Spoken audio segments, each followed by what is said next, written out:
Hey everyone, welcome to another episode of Content and Links. Today we're going to be talking about the hidden value of cost keywords, or rather cost topics.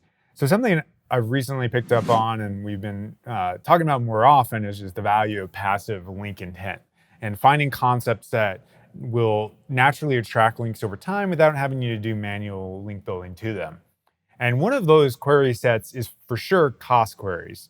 Very often, a common theme of these types of topics is people will copy them from other areas, or it's like a thing that you can copy. So if it's like the cost to remodel your kitchen, someone will find that variable or that number and then reference it on their website, naturally becomes something they link to.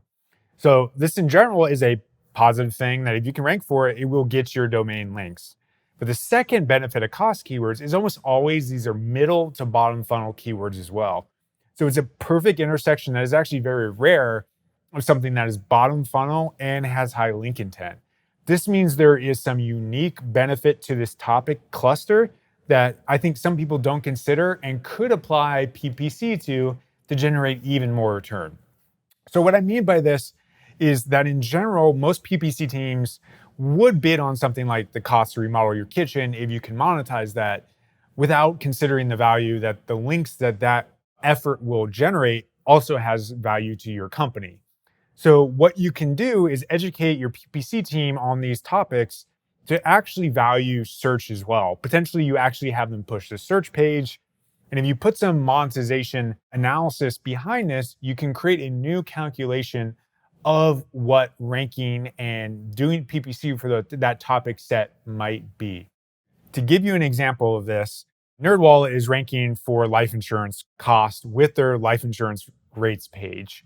And this is a good example. If you look at the referring domain view, and this is kind of the place you want to look very frequently, you can see it's not just a big spike.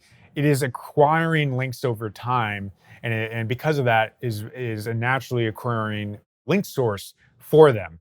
So if you look at that view and you look at this page in particular, and you track the link numbers from, say, most recent August to October, in general, in doing this analysis, it's acquiring around 10 links per month on average. So NerdWallet, what you would want to do is understand what are 10 links per month worth to NerdWallet. So one of the ways we put ROI to link building is we'll take the number of links that domain has and divide it by the traffic value of that domain. We call this how valuable are links in your market. We have other videos that we'll link to and link to the article as well in the comments.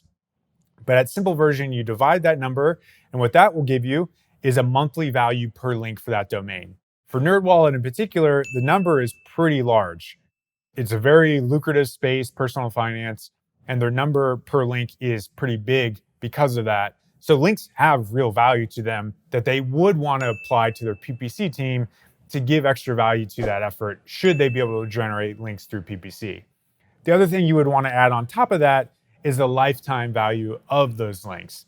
So we take the value for NerdWallet, which will show on the screen, and then we multiply it by 24 months, we now get a lifetime link value of those 10 links per month that NerdWallet would generate by ranking in that area or also bidding on those keywords. And NerdWallet is already ranking pretty well, but this is actually most instructive for competitor Y, who is not ranking as well as NerdWallet, but wants to be. They might be able to use this analysis to understand on average 10 links are occurring via this process. So where this gets interesting and you can apply it to your PPC team is you now have this lifetime link value. You take that lifetime link value and what you would want to do is understand with that value, let's call it 180,000 is the link value that it will be generated per month for competitor X or Y that is trying to rank for this. 180,000 is the value of what that topic would be if you bid on that per month, and it could get the maximum amount of traffic that's possible. So what you would want to do is then go to the PPC team and say, hey, if you're bidding, maybe they are spending 200,000 a month on this topic set because it is so lucrative. Maybe previously they were slightly negative in terms of their ROI. Maybe for NerdWallet, we see in this space, the cost per click, according to Ahrefs, is $25 per click. That's very expensive. And if we see that on average, around 11,000 visits, and it's 20, they're only making 24 per click, you can see the math is maybe negative ROI very slightly. So if you're a negative ROI from a PPC standpoint, and then you add the SEO value, suddenly this can swing pretty wildly. And on the reverse standpoint, maybe you're already profitable on PPC. With links in mind, maybe you want to really ramp up that such that you now can get extra validation for bidding more per click in order to get more links from the effort, more traffic from the effort, because you see the ROI equation is very clearly in your favor when considering SEO benefit of those rankings at the same time. So, kind of in summation, there's lots of different ways to do this calculation, but the best way to think about it is not just with cost queries, but the average life insurance rate is another version of that same query. There's certain topics that are middle funnel where people are pulling that value, often math or money. And that is something you can clearly monetize because they're normally close to actually buying life insurance or replace life insurance with your business use case of relevancy. And you do this on average, you can now put new understanding around PPC, which in turn, especially early in a campaign for a business, like maybe you wouldn't want to run at a negative ROI forever. But if you're a competitor to NerdWallet that's bottom of page 2, and you know you can at least monetize to some standpoint, and those links will help you get up to page 1 and at least see some momentum to rank where you will have to stop running PPC at a loss, that will validate moving faster for a new startup. It would also validate hopefully accelerating ranking if you're not there already.